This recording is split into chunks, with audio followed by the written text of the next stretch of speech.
Oke, baiklah. Assalamualaikum warahmatullahi wabarakatuh ya. Salam tanam berduri ya teman-teman ya. Salam sejahtera. Semoga buah sawit teman-teman banyak pada saat musim buah trek seperti ini ya teman-teman. Ini kita mau panen di sawit tua lagi ya teman-teman. Dengan durasi panen 14 hari ya, atau 2 minggu ya teman-teman. Karena ini sedikit cepat kita masa panennya. Nah itu dia. Buah mungkin sedikit kita dapat hari ini. Karena masa ini musim-musim trek memang wajar. Karena terkena musim kemarau kemarin ya, jadi buah itu nggak nyambung ya, banyak kosong dulu. Itu saya lihat bibit unggul maupun abal-abal sama aja, punya PT maupun persorangan. PT yang pemupukannya per 3 bulan pun seperti itu. Saya lihat dicek di lokasi, kita nggak bisa dibodoh-bodohi karena di sini juga banyak yang memiliki kebun PT ya, jadinya kita bisa cek langsung ke lokasi. Dengan umur-umur segini tetap aja semuanya kosong ya, kurang buahnya. Beda halnya dengan umur yang masih rendah-rendah segini, itu memang banyak kena masa-masanya ya. Masanya lagi produktifnya antara umur 7 sampai umur 15 tahun itu untuk sawit memang produk produktifnya lagi banyak-banyak buahnya, jarang trek ya. Pada usia seperti itu karena nutrisi dalam tanah masih banyak, tidak terlalu perlu banyak menggunakan pupuk. Beda halnya dengan sawit yang tinggi seperti ini ya teman-teman ya. Nah ini banyak kita nanti melakukan pemupukan. Kita sudah setahun lebih ini belum melakukan pemupukan karena sibuk sekali ya teman-teman ya.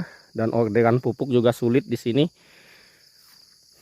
Dan harganya cukup lumayan mahal. Oke, kita akan lanjut panen ya. Oke teman-temannya, ini untuk ini hari ini kita panen sawit tua, sawit besar ya teman-teman. Seperti ini ya sawit tua dan sawit besar kita ini.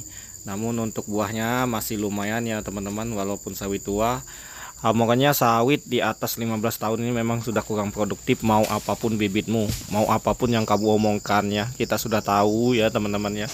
Karena kita sudah banyak belajar tentang menanam sawit ini, karena kita hampir 25 tahun sudah menanam sawit, jadi kita tahu apa pun bentuk jenis bibitnya, karena kita banyak belajar juga dari orang-orang PTPN. Karena orang PTPN pernah ngomong untuk masa produktifnya sawit itu cuma umur sampai 15 tahun saja yang buahnya betul-betul bagus dan sangat produktif. Itu sangat benar sekali, sangat tepat sekali.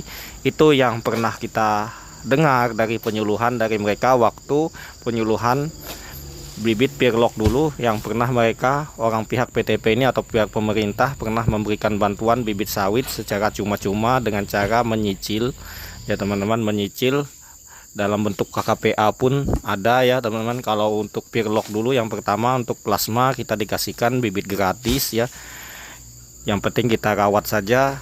Nah kemudian proyek kedua yaitu Pirlock ya teman-teman. Pirlock ini kita dengan cara menyicil, potong setiap gajian dalam sekian tahun lunas ya.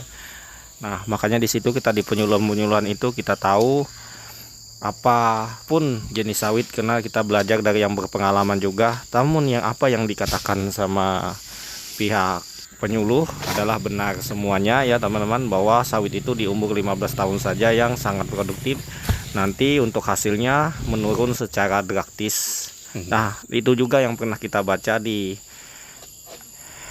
penyuluhan bibit yang ada di internet ya. Memang benar adanya seperti itu, karena kita juga melihat secara langsung dan kita buktikan sendiri. Nah ini hasilnya, tetapi ini untuk lahan ini masih lumayan ya teman-teman, walaupun panen per 2 minggu ya. Dalam luas lahan 2 hektar sampai 3 hektar ini masih dapat kita 2 ton sampai 3 ton. Jadi 1 hektar itu bisa dapat 1 ton, itu pasti ya teman-teman ya.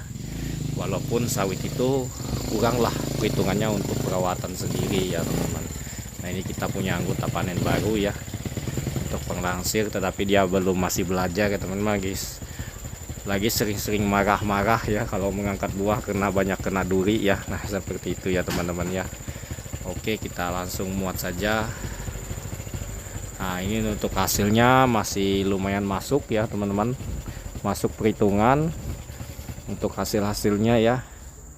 Karena ini kita dapatnya lebih daripada target ya, walaupun per 2 minggu, walaupun buah ini sangat sulit karena banyak sekali orang-orang yang mengeluh tentang sawit ini karena kurangnya buah. Mengapa buah ini treknya cukup lumayan panjang? Karena kemarin bertemu musim kemarau ya teman-teman. Jadi buah itu ibaratnya tidak melanjut, dia banyakkan bunga jantan kalau ketemu di musim kemarau, itu bibit apapun juga. Nah kalau di bibit unggul sendiri dia cuma kosong saja ya teman-teman, dia tidak keluar bunga jantannya. Kalau untuk bibit abal-abal yang biasanya keluar bunga jantan dulu ya, baru nanti setelah itu baru buah betina ya, atau buah yang menghasilkan buah ya. Makanya sering orang ngomong yang tanam sawit abal-abal tuh keluar sumbu kompor semua ya. Memang benar seperti itu ya keadaannya. Kalau unggul ya, sawit unggul dia cuma apa ya namanya, kosong aja seperti itu, buahnya kecil-kecil, namun itu juga tidak masuk. Oke teman-teman ya, panen ya, sudah teman-teman. selesai kita Tidak panen masuk ya. kita dapat. Karena di pabrik juga kalau buah kecil dikembalikan oleh pihak 3 pabrik tonan nggak aja masuk dalam ya, kalau satu tidak di lokasi atas ini 5 ya, kg. karena memang musim trek dengan panen yang singkat, waktu yang singkat ya, nggak sampai sebulan atau 3 minggu ya, cuma 2 minggu lebih 2 mingguan saja, makanya dapatnya segini ya. Ini saat musim trek ya, ya alhamdulillah masih ada.